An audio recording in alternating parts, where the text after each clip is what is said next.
Avanzando, hermano, en San Juan, entonces nos toca el capítulo 17. Nos topamos acá con una joyita muy linda del Evangelio de San Juan. Un capítulo, hermano, donde podemos nosotros apreciar prácticamente, ¿no?, el corazón de Jesús, el corazón de nuestro Señor, tan amante y tierno pastor, ¿no?, para con todos nosotros, con los suyos, ¿no?, con sus discípulos. Pero, hermanos, su corazón en cuanto a esa relación y comunión con su Padre. Porque este es el capítulo, hermano, que nos narra la oración de Jesús. Una oración al final de su ministerio, prácticamente al final de su retiro espiritual con sus discípulos, con los más cercanos y allegados a él, con los 11 en este caso, ¿no?, porque ya había salido Judas, recuerden, ¿no?, en este retiro que empezamos a mirar desde el capítulo 13. Él termina su enseñanza en el capítulo 16, animándolos a sus discípulos que en el mundo iban a tener aflicción, pero le dice: confiad, yo he vencido al mundo. Y como vencedor y victorioso, ellos salen del lugar donde estaban, y en el camino ya prácticamente a Getsemaní, ¿no es cierto? Aquí encontramos que el Señor Jesús dice que dirige su mirada al cielo. Versículo 1 del capítulo 17, San Juan capítulo 17, dice: estas cosas habló Jesús y levantando los ojos al cielo, dice. ¿Cuáles cosas habló Jesús? Lo que termina de decir en el capítulo 16 con sus discípulos, ¿no?, animándoles, porque él dice: yo he vencido al mundo, confíen. No va a ser fácil mi ausencia, pero confíen, yo he vencido al mundo. Y con las promesas que les ha dado, ¿no es cierto?, del otro Consolador, el Espíritu Santo que vendría, entonces él les dice: yo he vencido al mundo. Y dicho estas cosas, entonces él levanta, dice, los ojos al cielo y empieza a hablar con el Padre. Hermano, el capítulo tiene 26 versículos. Y en estos 26 versículos nos narra el apóstol Juan todo el contenido de esta conversación que tiene el Hijo con el Padre. El Señor Jesús, la segunda persona de la deidad, con el Padre, ¿sí? Y eso es orar, hermano, es hablar con Dios, ¿no es verdad?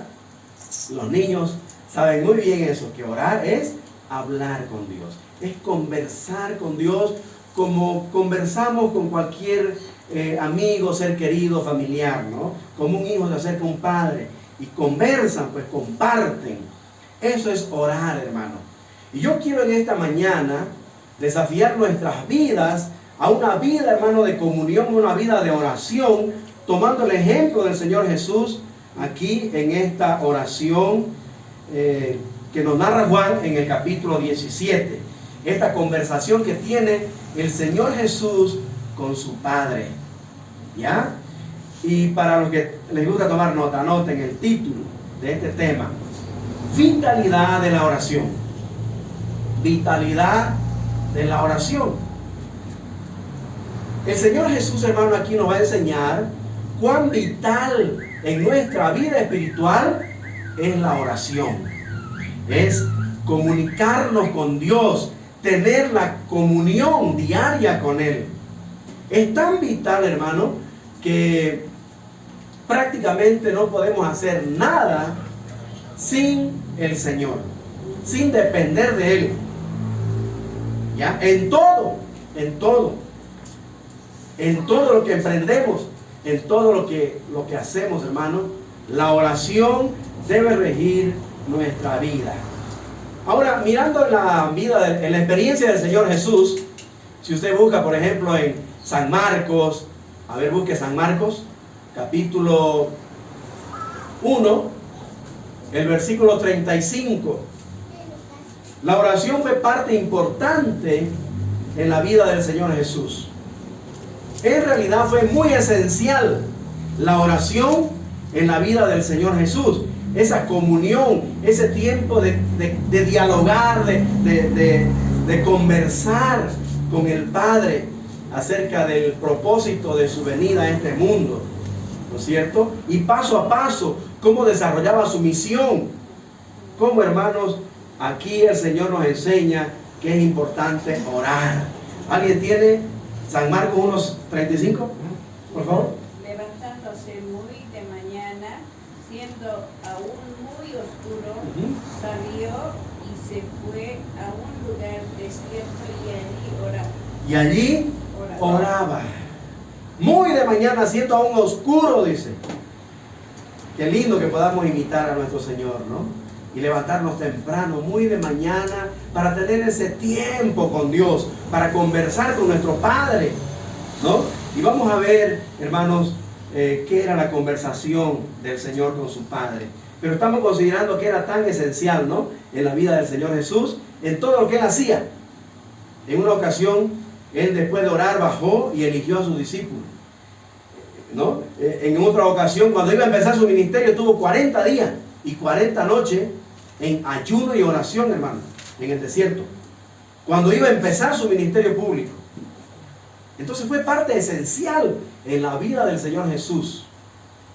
Ahora yo me pregunto, hermano, si la oración fue tan vital en la vida de Jesús, el Hijo, Dios el Hijo, ¿no es cierto?, para cumplir su propósito, su misión en la tierra, ¿cuán esencial será para nosotros la oración?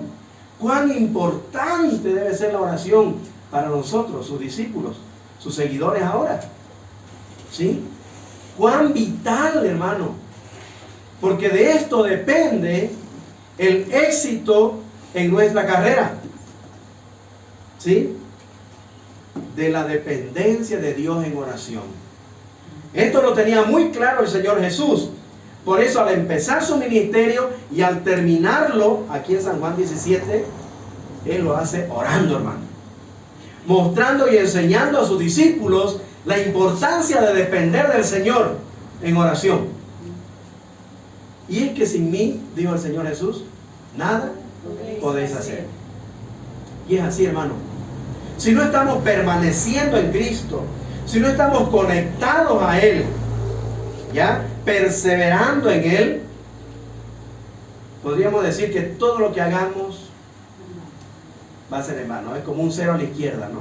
Aún nosotros mismos, sin la dependencia del Señor, somos un cero a la izquierda. Por más que nos creamos tan sabios e inteligentes, ¿no?, y que resolvamos los problemas, ¿no es cierto?, con nuestra propia inteligencia, no tiene valor para el Señor si no dependemos de Él en oración, hermano. Eso nos quiere enseñar el Señor aquí. Y en primer lugar, en la vitalidad de la oración, el Señor nos muestra, hermanos, que Él ora para fortalecer su comunión con Dios. En primer lugar, la oración es tan vital que fortalece, hermano, nuestra comunión con Él. Recuerden que a eso hemos sido llamados, ¿no? Nuestro versículo dice en 1 Corintios 1:9, ¿no? Fiel es Dios por el cual fuiste llamados a la comunión con su Hijo Jesucristo. Es tan vital, hermano, la oración para perseverar y permanecer, continuar, ¿sí?, adherido, conectado al Señor. Y este tiempo, hermano, de conversación hace pues que nuestra fe, que nuestra comunión con el Señor sea fortalecida. Versículo 1 al 8. El Señor Jesús aquí nos cuenta su experiencia y nos narra la petición que Él hace al Padre. Leamos de 1 al 8. Dice: bueno, levantando los ojos al cielo, dijo: Padre, la hora ha llegado. Recuerda que antes lo querían prender, pero como no había llegado su hora, dice, ¿no? Y a su madre le dijo: ¿qué tiene conmigo, mujer? Aún no ha llegado mi hora, dice, ¿no? La hora, hermano, de que Él iba a ir a la cruz y luego iba a ser sepultado, iba a resucitar. La hora de cumplir la misión a la que Él vino a este mundo. Así que había llegado la hora y le dice al Padre: Padre, la hora ha llegado. Glorifica a tu Hijo para que también tu Hijo te glorifique a ti, como le has dado potestad sobre toda carne, para que dé vida eterna a todos los que le diste. Y esta es la vida eterna, que te conozcan a ti, el único Dios verdadero, y a Jesucristo a quien has enviado. Esa es la vida eterna, que conozcan al Padre a través del Hijo, para que hereden la vida eterna, ¿no? Y esa potestad tiene el Señor. Entonces dice el 4, yo te he glorificado en la tierra, he acabado la obra que me diste que hiciese. Prácticamente ya lo da como un hecho, lo que va a pasar en la cruz y en la tumba. Y dice el 5, ahora pues, Padre, glorifícame al lado tuyo, con aquella gloria que tuve contigo antes que el mundo fuese. ¿Qué les parece esta conversación? He manifestado tu nombre, dice, a los hombres que del mundo me diste. 17. Tuyos eran, San Juan 17, versículo 6 ahora. ¿No? Dice, tuyos eran y me los diste y han guardado tu palabra. Estos 11, ¿no? 7.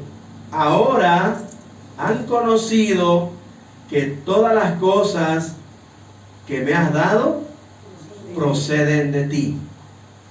Y el 8 dice, porque las palabras que me diste les he dado, y ellos las recibieron y han conocido verdaderamente que salí de ti, y han creído que tú me enviaste.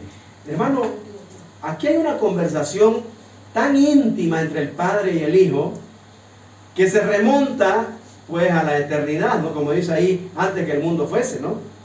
Entonces, aquella gloria del Hijo que tenía antes de tomar forma humana. Porque recuerden que para tomar un cuerpo en la encarnación, Él se tuvo que despojar de su gloria, dice, ¿no? Y tomar forma humana y ser como uno de nosotros, para poder también ir a la cruz, ¿no? Y ocupar nuestro lugar, ¿sí?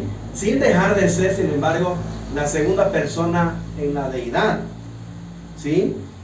Sin echar mano de su gloria, como dice Pablo en Filipenses capítulo 2, ¿no?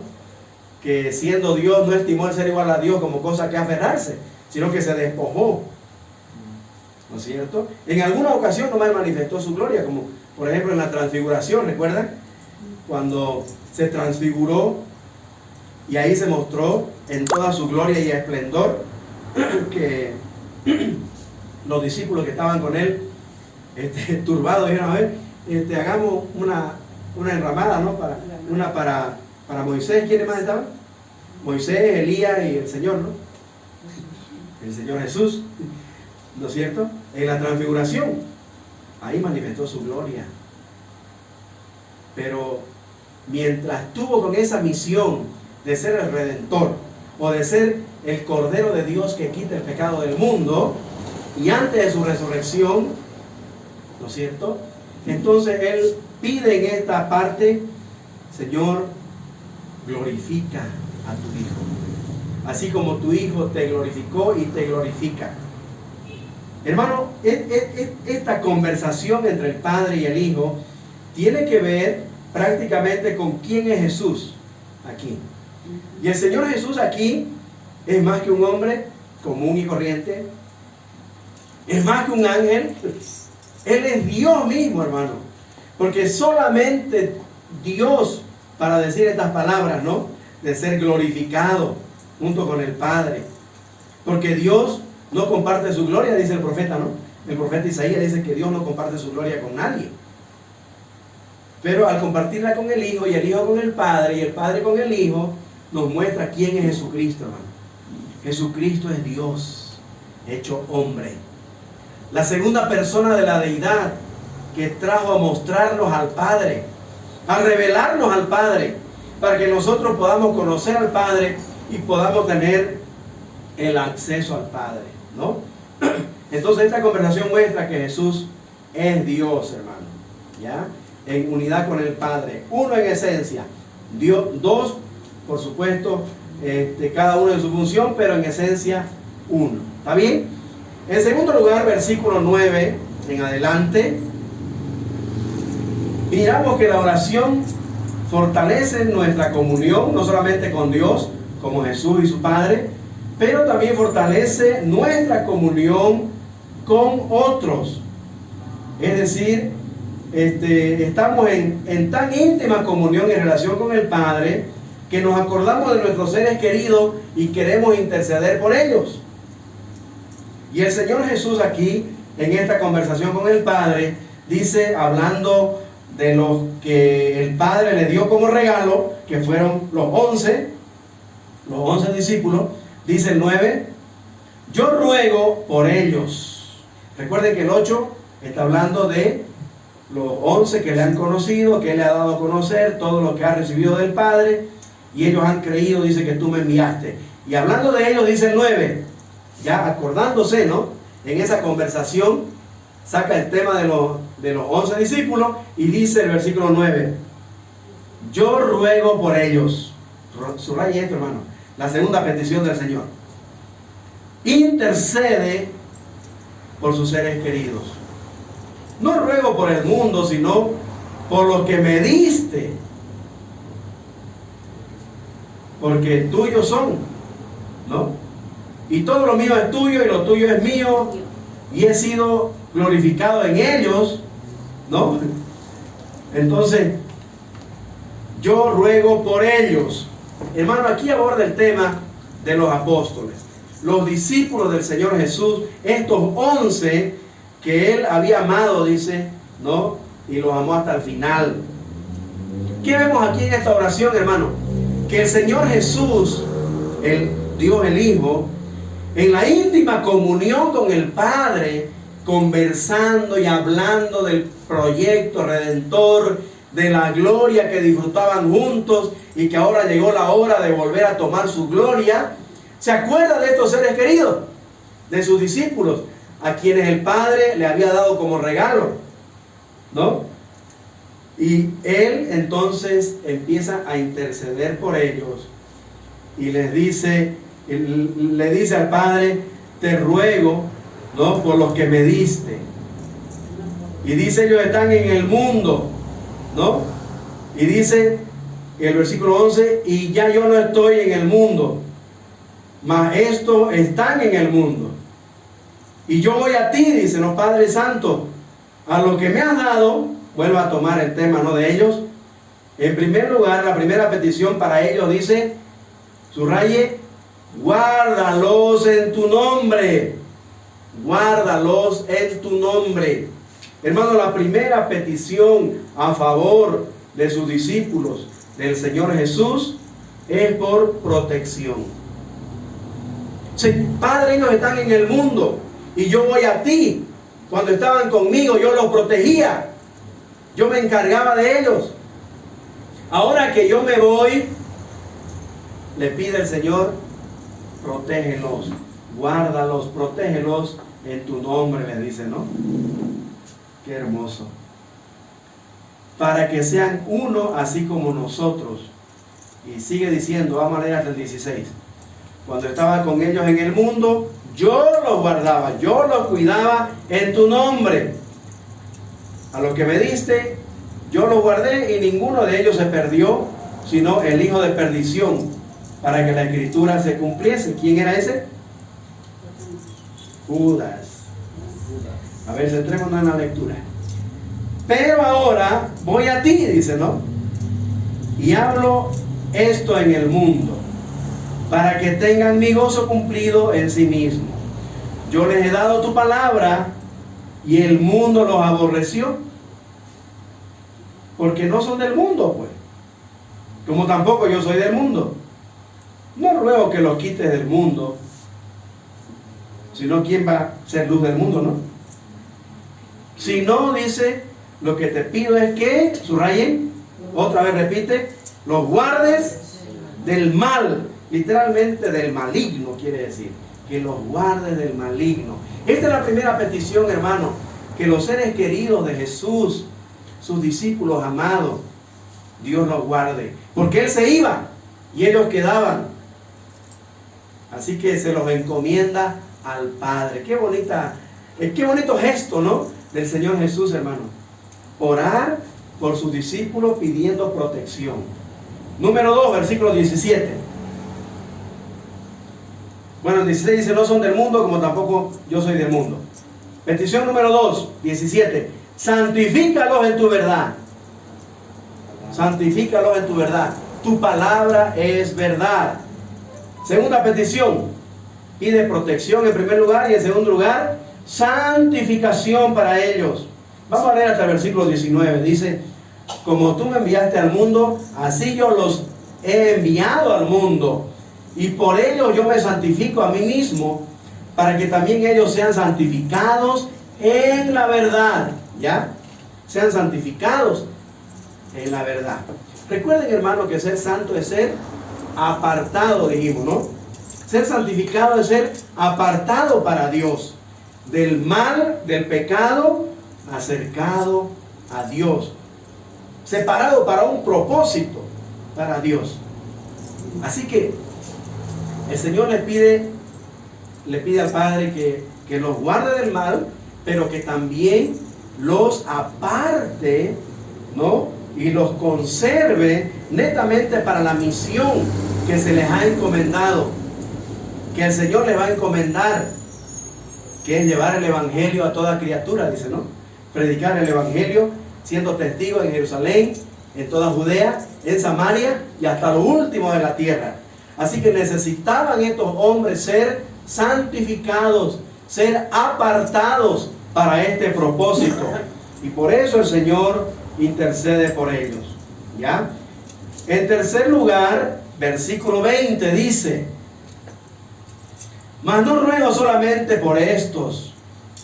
Sigue hablando con el Padre en esta oración y le dice, no solo te ruego por estos 11, ¿no? Sino también, subraye, por los que han de creer en mí por la palabra de ellos. ¿Qué está diciendo el Señor aquí? No oro solo por estos 11, sino por los frutos de ellos al testificar, por el resultado de la predicación de ellos. Eso tiene que ver con nosotros, hermano, con los que hemos creído por el mensaje de ellos. Porque el Evangelio, hermano, que fue predicado al mundo entero, llegó hasta mí. El pastor Eulogio Cuellar, ¿no es cierto?, lo ganó un misionero norteamericano. A ese misionero norteamericano, ¿quién lo habrá ganado? ¿No? De allá, de los que han venido a predicar el Evangelio. Hermano, esto es asombroso. Jesús oró por ti como fruto de la predicación de los 11 discípulos, de los 11 apóstoles. Wow. Hermano, esta tercera petición, anótese, tiene que ver con la reproducción.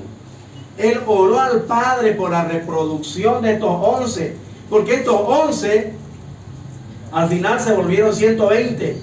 Y sobre esos 120, en Hechos capítulo 2, cuando vino el Espíritu Santo, Pedro salta y predica y se convierten 3,000 personas. Y ya son 3,120. Y de esos 3,120, testificando del Evangelio, dice Hechos 2:47, que cada día se convertían al Señor. Cada día el Señor añadía a la iglesia los que habrían de ser salvos. Y por todos ellos oraba el Señor Jesús, por el fruto de la predicación de estos 11. ¿No es maravilloso, hermano?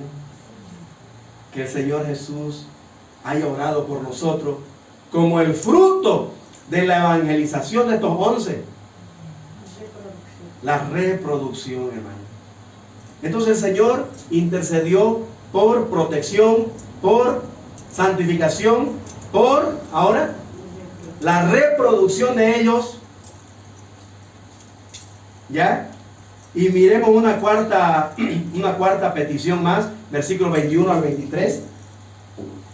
Para que todos, tanto estos 11 como los que crean por el testimonio de ellos, dice, ¿no? Para que todos, ya formando una iglesia, sean, subraye, uno. También oró por unidad en la iglesia, hermano. Y pone un ejemplo de esa unidad. ¿Cómo tiene que ser la unidad de la iglesia? Como tú, oh Padre, en mí y yo en ti. Que también ellos sean uno, así como nosotros. Que sean uno en nosotros. Nuestra unidad es en Cristo. ¿Está bien, hermanos? Para que el mundo crea que tú me enviaste. Miren, hermanos, la unidad de la iglesia tiene que ser el testimonio a los inconversos. Los inconversos tienen que decir de coinonía de la iglesia: miren cuán unidos son. Qué bonito grupo, me gustaría ser parte de él. Y van a venir, hermano, y el Señor va a añadir a su iglesia los que están elegidos para salvación, por supuesto, ¿no? Entonces el Señor Jesús pidió unidad, una perfecta unidad, dice el versículo 23. Yo en ellos y tú en mí, para que sean perfectos en unidad. Miren, Dios pidió, hermano, el Señor Jesús pidió al Padre por unidad, ¿ya? Por perfecta unidad. Unidad en la diversidad, por supuesto, ¿no? Porque no pidió por uniformidad, ¿no? Es unidad, no uniformidad, ¿ya? Porque podemos estar uniformados, todos de blanco y negro, por ejemplo, ¿no? Bien uniformaditos, pero en el corazón, hermano, haber distanciamiento, haber rencores, ¿no es cierto? Haber disgustos y no estar de acuerdo, ¿no? Con algún asunto. Así que no pidió uniformidad el Señor para la iglesia, hermano. Pidió unidad, unidad en la diversidad. Dios respeta, hermano, nuestra individualidad. ¿Sabe cuán diferentes somos? Pero nuestra unidad en Cristo, en el Padre, hermano, tiene que mantenernos unidos. ¿Sí? Unidos en un mismo sentir. Este es un tema muy lindo en la Escritura, hermano. Hablar de la unidad, que no es uniformidad, ¿no? Se nos llama a estar unánimes. Y eso tiene que ver, hermano, con tener la mente de Cristo. Miremos la quinta petición del Señor Jesús al Padre por sus seres queridos, los 11 discípulos y el resultado de su predicación, que somos nosotros. ¿Qué le pidió en quinto lugar? Versículo 24. Miren, dice: Padre, aquello que me has dado, quiero que donde yo estoy, ¿qué dice? Subrayen, también ellos estén conmigo, para que vean mi gloria que me has dado, porque me has amado desde antes de la fundación del mundo. Qué bonito, hermano. Qué lindo lo que pide el Señor aquí. Anótese: permanencia en Él. El Señor Jesús sabe cuán difícil es permanecer. Y Él sabía que en una hora nomás, aquellos que dice Él que creían en Él, cuando lo hayan visto que era apresado, ¿qué iban a hacer ellos? Huir. Lo dejaron solo. Y eso el Señor Jesús lo sabía, hermano. Y Él no les toma en cuenta eso aún. Porque Él confía en que más adelante, viniendo el otro Consolador, el Espíritu Santo, ellos iban a ser revestidos de poder para vencer el miedo y empezar a testificar de Jesús que había resucitado. Y por eso Él pide permanencia de los suyos en Cristo, que haya esa conexión, ¿no? Esa dependencia de Él, esa continuidad en Él. Y hermano, es algo que también Jesús pidió por nosotros, porque ¿cómo nos cuesta permanecer en el Señor, no? ¿Se da cuenta?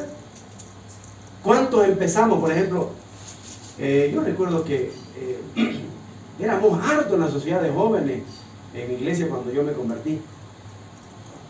Pero después de un tiempo quise buscarlo, estaban por otro lado, ya no los pillé en la iglesia. A unos cuantitos en la iglesia nomás. De esos 30 y tantos que eran nuestra reunión de jóvenes. Y es triste después saber qué pasó con ellos. no permanecieron en el camino del Señor. Por X, Z motivos se apartaron, se alejaron y se perdieron. Qué triste, ¿no? Por eso, hermano, el Señor Jesús pidió al Padre que haya permanencia, que donde yo esté, dice, yo quiero que ellos estén, que ellos permanezcan en mí. Y eso es la importancia, hermano, de permanecer en el Señor, de depender de Él. ¿Ya? Prácticamente permanecer en el Señor, hermano, es un milagro. ¿Saben? Es un milagro. Es un milagro. Yo mirando atrás, 42 años que camino con el Señor. En un momento de flaqueza, cuando era adolescente, claro, yo recibí a Cristo a mis 15 años, ¿no? Pero ya en el de bachiller, ya por mis 18 años, unos meses estuve hecho el vivo, ¿no? Fuera de la iglesia. No era lo mismo. Eso fue suficiente para volver y nunca más apartarme hasta ahora del Señor y de su camino. Y ser lo que soy ahora, hermano. Es tan importante, hermano, permanecer. Pero eso es gracias al milagro, a la respuesta del Señor Jesús a la oración por mí. Porque el Señor Jesús le dijo al Padre que quería que yo permanezca en Él, en Cristo. Y así ha orado por todos nosotros, hermano. Pero muchos no han puesto su parte y no han tomado la firme decisión de andar en el camino del Señor. Y por último, mira la última petición, versículo 26. Y les he dado a conocer tu nombre y lo daré a conocer aún, para que el amor con que me has amado, subraye, esté en ellos. El amor con que me has amado, ¿cómo creen que ha sido ese amor con el que ha amado el Padre al Hijo, hermano? Hermano. Ese grande amor quiere que también permanezca en nosotros. Entonces la sexta petición, permanencia en su amor. Que nosotros permanezcamos en su amor, en ese amor que una vez fue derramado en nuestros corazones. Este amor no lo teníamos nosotros, ¿sabían? Romanos 5:5, a ver, ayúdenme. Romanos 5:5, terminamos con esto. Romanos 5:5 dice que cuando hemos creído en Cristo y el Espíritu Santo ha venido a morar en nosotros, a sellarnos, junto con el Espíritu Santo ha traído algo de Dios a nosotros. Algo que no teníamos. ¿Qué era? A ver, léanos. ¿Alguien tiene? ¿May, por favor? Y la esperanza no avergüenza, porque el amor de Dios ha sido derramado en nuestros corazones por el Espíritu Santo que nos fue dado. Ahí está. ¿Qué es lo que ha derramado Dios en nuestros corazones por medio del Espíritu Santo? ¿Ah? A ver, ¿qué ha derramado? A ver, nadie más está mirando el versículo. Junto con el Espíritu Santo, ¿qué ha derramado Dios en nuestros corazones? El amor de Dios, pues, hermano. Ese amor que no teníamos antes. Ese amor que nos capacita, hermano, para amar a Dios verdaderamente y al prójimo como a nosotros mismos. Ese amor ágape que te ama a pesar de. ¿Qué es el amor de Dios? A pesar de lo que sos, a pesar de lo que me has hecho, ¿no? A pesar de lo que soy, así Dios me ama, hermano. Y ese amor ha derramado en nuestros corazones por medio del Espíritu Santo que nos ha dado. Entonces el Señor pide al Padre que permanezcamos en su amor. ¿Ya? Que en el amor de Dios nosotros permanezcamos. ¿Sí? Que cultivemos ese milagro del amor de Dios derramado en nuestros corazones, que es descrito en 1 Corintios capítulo 13, desde el versículo 4 al 8. Ese es el amor de Dios. El amor es esto. No es esto, ¿no es? Ese amor, hermano, que no lo teníamos nosotros naturalmente. Ese amor, el Señor pide que el Padre permita que nosotros permanezcamos en Él. Hermano, la oración es tan vital en nuestra vida que hace que nosotros fortalezcamos nuestra comunión con Él, pero que también fortalezcamos nuestra comunión con nuestros prójimos. Lo vemos en el ejemplo del Señor Jesús. Y si el Señor Jesús lo cultivó, hermano, viendo la importancia de ello, ¿cuánto más nosotros? Ahora yo les pregunto y me pregunto, ¿cómo está nuestra vida de oración, hermano? ¿Cómo está nuestra comunión con Dios? ¿Y cómo está nuestro interés por nuestro hermano? Para orar y pedir el favor de Dios para él. Que el Señor nos ayude, hermano, a cultivar la oración como un recurso vital en nuestra vida para seguir creciendo en el camino del Señor. Amén. Amén. Vamos a orar, hermanos.